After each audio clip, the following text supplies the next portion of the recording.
आज मैं the platform movie का एक्सप्लेनेशन और एनालिसिस करने वाला हूँ। ये एक स्पेनिश फिल्म है जिसका नाम एल होयो है, जिसका मतलब द होल होता है। तो अब मेरी वीडियो स्टार्ट करते हैं। तो ये स्टोरी है गोरेंग की, बट उस पर जाने से पहले आपको प्लेटफॉर्म के बारे में बता देता हूँ कि ये क्या है और इसके क्या रूल्स हैं। तो ये स्टोरी का प्रेमाइस है VSC में, जो कि है वर्टिकल सेल्फ मैनेजमेंट सेंटर, और इसके नाम की ही तरह यहाँ वर्टिकल सेक्शंस हैं जहाँ हर फ्लोर पर 2 लोग एलोकेटेड हैं, और अगर आपका सेलमेट मरता है तो आपको नेक्स्ट मंथ नया सेलमेट दे दिया जाएगा। और यहाँ फ्लोर्स को लेवल कहते हैं। लेवल 0 पर हर एक लेवल के लिए खाना बनता है और प्लेटफॉर्म पर लोड होता है, जिसके बाद वो हर एक लेवल पर 2 मिनट के लिए रुकता है। प्लेटफॉर्म पर हर फ्लोर के लिए खाना होता है, और अगर कोई प्लेटफॉर्म जाने के बाद खाना अपने पास रखता है तो उस लेवल पर एक्सट्रीम हीट बढ़ाई जाती है, जिससे कि उस सेल पर प्रेजेंट लोग वेपराइज हो जाएं, या उसका टेम्परेचर इतना कम कर दिया जाएगा जिससे कि वो फ्रीज हो जाएं। और हर मंथ के एंड में सभी को ड्रग दिया जाता है और रैंडमली उनको प्लेस किया जाता है।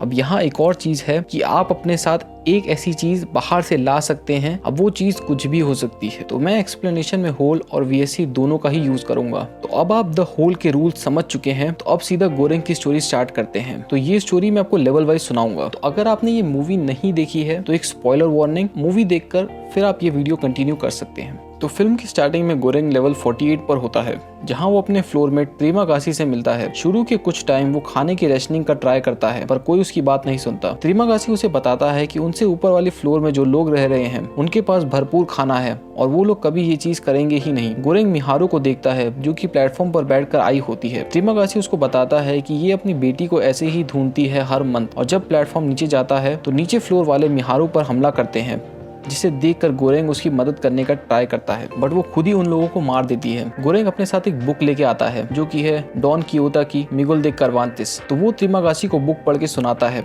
और दोनों के बीच एक बॉन्ड फॉर्म होता हुआ दिखता है, और मंथ का लास्ट डे आ जाता है। अगले दिन जब गोरेंग की नींद खुलती है तो वो लेवल 171 पे होता है, और त्रिमागासी ने उसे बांध रखा होता है। वो उसे बताता है कि इस फ्लोर पर लोग पागल हो जाते हैं, यहाँ तक कभी खाना आता ही नहीं है, और वो गोरेंग का फ्लैश खाकर यहाँ पर जिंदा रहेगा। एक वीक बाद वो उसका फ्लैश काट ही रहा होता है कि वहाँ मिहारू आके त्रिमागासी को मार देती है और गोरेंग की इंजरीज को ट्रीट करती है। उसके बाद वो उसे त्रिमागासी का फ्लैश खिलाती है, जिससे कि वो जिंदा रह सके। मिहारू ने गोरेंग को देखा था जब उसने उसकी मदद करने की ट्राई की थी, इसलिए वो उसके लिए इतनी काइंड थी। अब गोरेंग पूरे मंथ त्रिमागासी के फ्लैश पर सरवाइव करता है। नेक्स्ट मंथ गोरेंग की नींद लेवल 33 पर खुलती है, और उसकी फ्लोरमेट होती है इमोगुरी, जो कि अपने नीचे रह रहे लोगों को सॉलिडेरिटी फॉलो करने को बोलती है ऊपर से आ रहे फूड को लेके, बट कोई उसकी बात नहीं मानता। इमोगुरी अपने साथ एक डॉग लेके आती है। अब एक दिन प्लेटफॉर्म में मिहारू घायल होके आती है। गोरेंग और इमोगुरी उसकी नर्सिंग करते हैं। उसी रात जब वो लोग सो रहे होते हैं तो मिहारू उसके डॉग को मार देती है, और महीना जैसे तैसे खत्म होता है। नेक्स्ट मंथ गोरेंग लेवल 202 पर उठता है। इमोगुरी ने खुद को लटका रखा होता है, बिकॉज एडमिनिस्ट्रेशन ने उसको गलत इन्फॉर्मेशन दी थी, और उसे ये बताया गया था कि यहाँ पे सिर्फ 200 लेवल्स हैं, और वो 202 पर थी। वैसे भी उसे कैंसर था और वो वैसे भी मरने वाली थी, तो इसलिए वो खुद को हैंग कर लेती है, जिससे कि गोरेंग उसका फ्लैश खा के जिंदा रह सके। और फिर गोरेंग बहुत ही पेनफुली वो मंथ निकालता है। अब गोरेंग की नींद लेवल 6 पर खुलती है,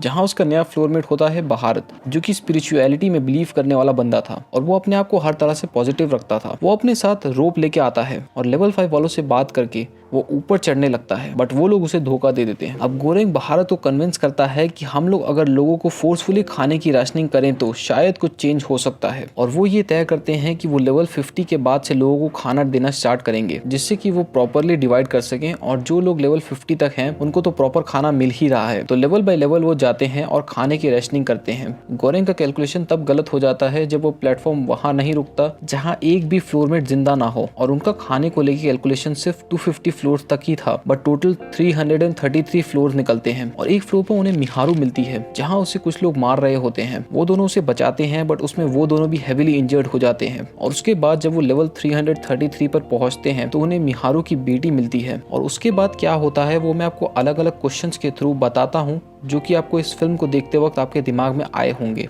तो व्हीलचेयर वाला आदमी कौन था? भारत ने उस आदमी के साथ पहले भी फ्लोर शेयर किया है, और वो उसे वाइज मैन कह के रेफर करता है, और वो उन्हें एक वाइज एडवाइस देता है कि डायलॉग पहले आना चाहिए, उसके बाद ही उन्हें इतना बड़ा कदम उठाना चाहिए। इसके बारे में और मैं आपको ऑल्टरनेट थ्योरी में बताता हूँ। वीडियो में आगे जाने से पहले एक छोटी सी बात, अगर आपको मेरी वीडियो पसंद आ रही है तो इस वीडियो को लाइक कर दें, मेरे चैनल को सब्सक्राइब कर दें, और वो बेल आइकन दबा दें, और कोई पॉजिटिव कमेंट करें नीचे कमेंट सेक्शन में। पैना कोटा ही मैसेज क्यों है? तो वाइज मैन समझाता है कि एडमिनिस्ट्रेशन को उनकी फिक्र नहीं है, बट एक स्लाइड चांस है कि लेवल 0 में काम करने वाले शायद ये चीज नोटिस करें तो उसके लिए उन्हें कुछ ऐसा भेजना होगा जो कि डिलीशियस सिंबल हो और एक ऐसी डिश जिसे किसी ने भी टच नहीं किया हो। और जब ऐसी कोई चीज़ होल से वापस जाएगी तो उन्हें मैसेज मिलेगा कि लोगों के बीच स्पॉन्टेनियस सेंस ऑफ सॉलिडेरिटी आ चुकी है। तो अब मैं इसकी एंडिंग एक्सप्लेन कर देता हूँ। तो द प्लेटफॉर्म की एंडिंग जो है वो ओपन एंडेड है और पब्लिक की इंटरप्रिटेशन पर है। तो गोरेंग और भारत लेवल 333 में ही मारे जाते हैं बिकॉज वो सिवियरली इंजर्ड हो जाते हैं मिहारू को बचाते बचाते। गोरेंग ने बहुत कोशिश करी इस सिस्टम को चेंज करने की, बट वो एंड में कुछ नहीं कर पाया। तो लेवल 333 ना ही हीट होता है ना ही फ्रीज होता है, जबकि वो लोग पेनाकोटा अपने पास रखते हैं फिर भी। और इसका कोई स्पेसिफिक रीजन भी नहीं है कि एडमिनिस्ट्रेशन सिर्फ इस फ्लोर के लिए अपना खुद का रूल चेंज करे। और उस फ्लोर पर एक बच्ची भी है जो कि इतनी क्लीन है। अब ये तो हो नहीं सकता कि मिहारू खुद नीचे आके उसे फीड करे, बिकॉज अगर मंथ में एक बार वो उसे फीड करेगी तो वो फिर भी सर्वाइव नहीं कर पाएगी। तो मैनेजमेंट भी जानता है कि उनके एक फ्लोर पर एक बच्ची है और एंड में हम उसे प्लेटफॉर्म पर देखते हैं और प्लेटफॉर्म रात के वक्त जिस स्पीड में ऊपर जाता है उसमें तो उस बच्ची की डेथ पक्का है। अब इसका मतलब ये है कि यहाँ फंसे जितने भी लोग हैं उनकी लाइफ में कभी सेल्वेशन नहीं है। अब बात करें ऑल्टरनेट एंडिंग थ्योरीज की, तो पूरी मूवी ही पर्गेटरी का रिप्रेजेंटेशन है। टोटल 666 लोग हैं यहाँ पर और ये तो डेविल का नंबर भी है। तो होल में ये अपने सिंस के लिए पनिश किए जा रहे हैं और जो डिप्लोमा इन्हें मिलता है वो लाइफ टाइम सेल्वेशन के लिए रहता है और जो लोग नहीं सह पाते वो मारे जाते हैं। तो स्नेल्स का मेटाफोर और पर्जिंग गोरेंग के केस में उनका एंटोनमेंट है। प्लेटफॉर्म बस एक जरिया है आपके सिंस की भरपाई करने का, जिसकी वजह से दूसरे लोग को ये ना करना पड़े। और आखिरी में गोरेंग भी खुद को सेक्रीफाइस कर देता है उस बच्ची के लिए और वो व्हीलचेयर में बैठा आदमी गॉड या डेविल है इस जगह का। अब यहाँ एक थ्योरी और आती है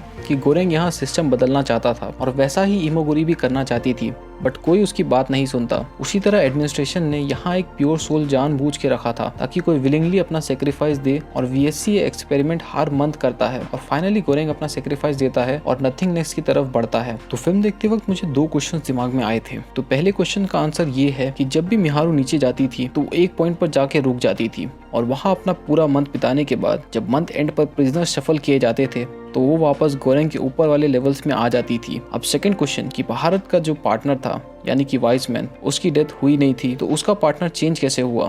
तो भारत जब गोरेंग से मिला तो वो दूसरी बार होल में आया था। पहली बार वो सिर्फ डिप्लोमा के लिए आया था और दूसरी बार उसने कोई क्राइम कमिट किया था, इसलिए इस वजह से वो वाइसमैन को जानता था और दूसरी बार उसका कोई और पार्टनर था। जाते जाते मैं फिर आपसे सेम बात कहूंगा, रिव्यू करने वालों को देखें, रिएक्शन के नाम पे रिव्यू करने वालों को नहीं। स्मार्ट बने, प्रिटेंड ना करें स्मार्ट बनने का।